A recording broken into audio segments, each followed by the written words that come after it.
In the same way, it is possible to love your fellow human beings on a grand scale, while at times hating them precisely because they so often seem to fall short of that love. When you rage against humanity, it is because you love it. To deny the existence of hate, then, is to deny love. It is not that those emotions are opposites. It is that they are different aspects and experienced differently. To some extent, you want to identify with those you feel deeply about. You do not love someone simply because you associate portions of yourself with another. You often do love another individual because such a person evokes within you love. Then, but an attempt to regain it and a painful recognition of circumstances that separate you from it. If you understand the nature of love, you would be able to accept feelings of hatred. Affirmations can include the expression of such strong emotions. Give us a moment. Pause. I yawned. Oh, I'm rereading something. I yawned and Seth caught me at it, amused. I thought it was more interesting than that. It is, really. Dogmas, or systems of thought that tell you to rise above your emotions, can be misleading, even in your terms, somewhat dangerous.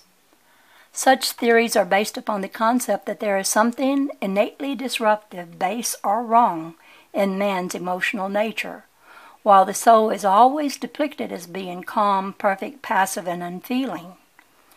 Only the most lofty, blissful awareness is allowed, yet the soul is above all a fountain of energy, creativity, and action that shows its characteristics in life precisely through the ever-changing emotions. Trusted, your feelings will lead you to psychological and spiritual states of mystic understanding, calm, and peacefulness. Followed, your emotions will lead you to deep understandings, but you cannot have a physical self without emotions, any more than you can have a day without weather. In personal contact, you can be quite aware of an enduring love for another person and still recognize moments of hatred when separations of a kind exist that you resent because of the love you know involved. You can add the word "is" to that sentence if you want to, but it is fine without it. In the same way, it is possible to love your fellow human being on a grand scale, while at times hating them precisely because they so often seem to fall short of that love. When you rage against humanity, it is because you love it. To deny the existence of hate, then, is to deny love. It is not that those emotions are opposites. It is that they are different aspects and experienced differently. To some extent, you want to identify with those you feel deeply about. You do not love someone simply because you associate portions of yourself with another. You often do love another individual because such a person evokes within you our feelings on a conscious level. The emotions are there, but they are invisible to you because you are afraid to look. To that extent, you are divorced from your own reality and disconnected from your own feelings of love. These denied emotional states may be projected outward upon others, an enemy in a war, a neighbor. Even if you find yourself hating the symbolic enemy, you will also be aware of a deep attraction. A bond of hate will unite you, but the bond was originally based upon love. In this case, however, you aggravate and exaggerate all those differences from the ideal and focus upon them predominantly. In any given case, all of this is consciously available to you. It requires only an honest and determined attempt to become aware of your own feelings and beliefs. Even your hateful fantasies left alone will return you to a reconciliation and release love.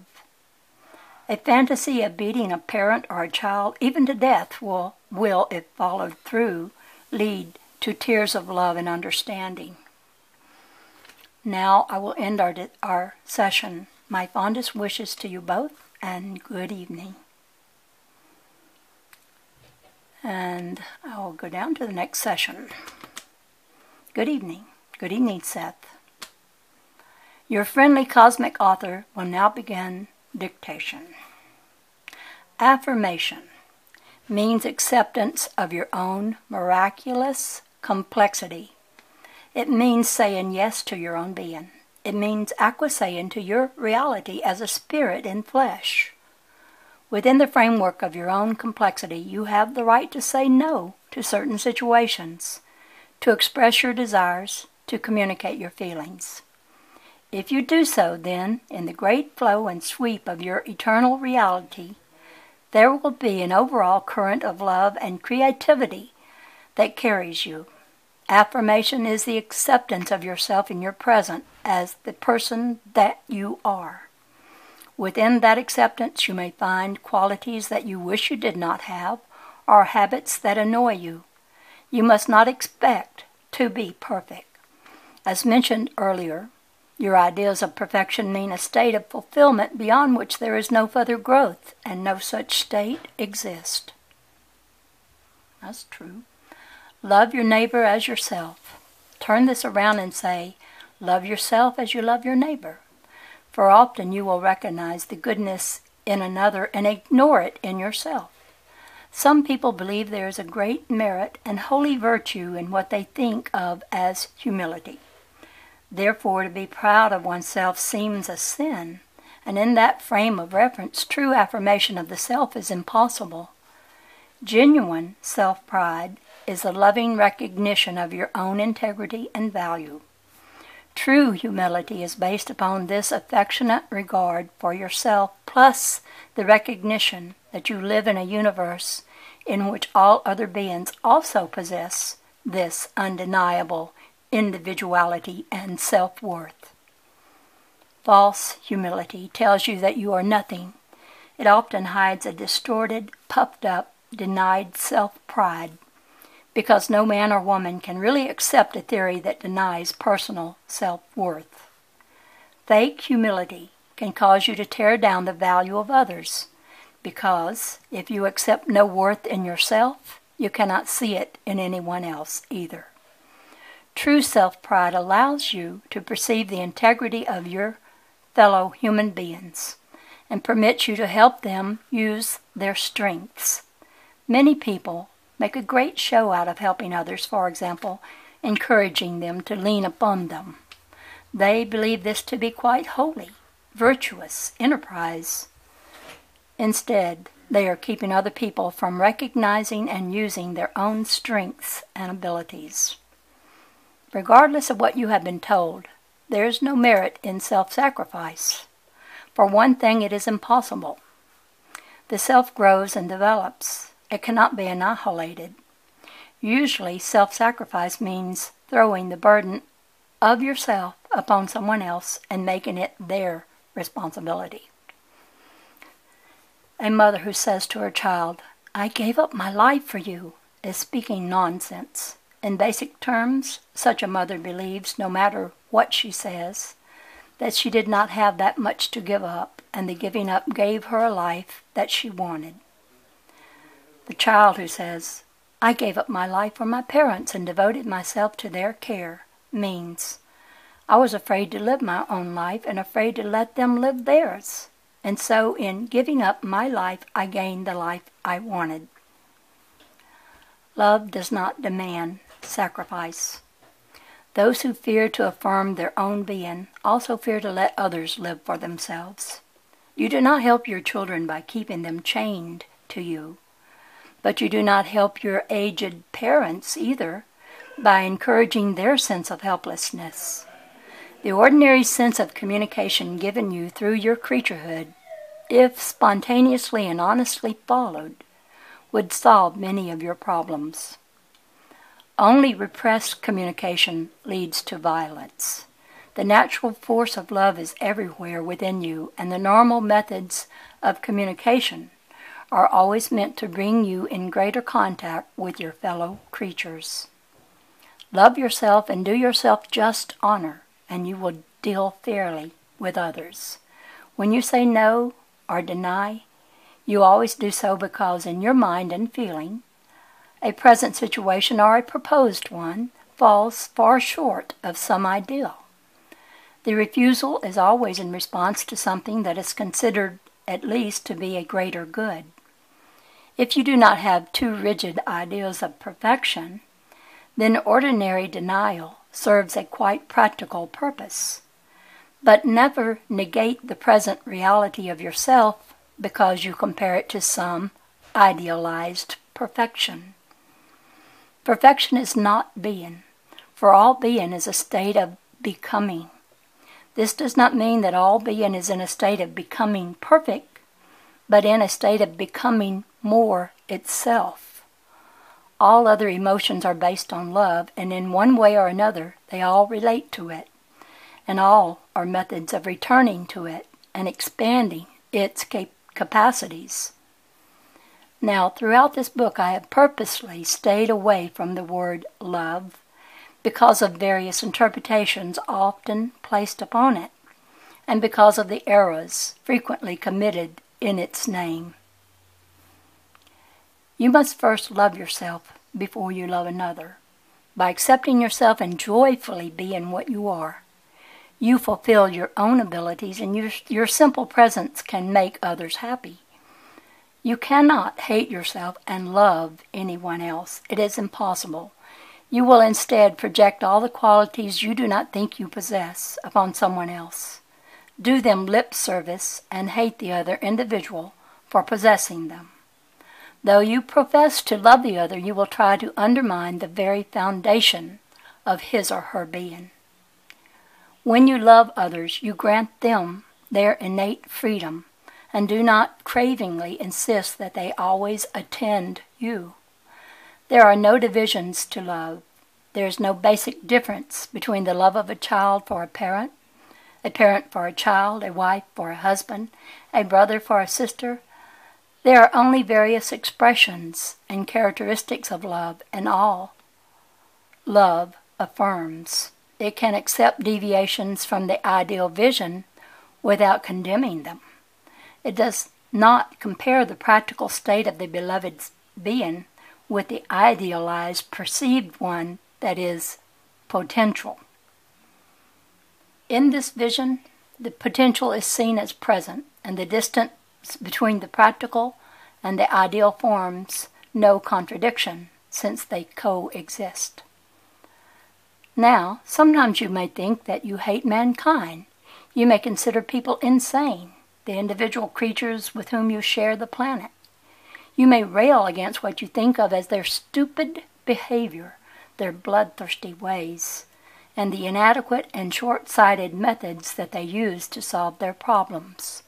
All of this is based upon your idealized concept of what the race should be, your love for your fellow man, in other words. But your love can get lost if you concentrate upon those variations that are less than idyllic.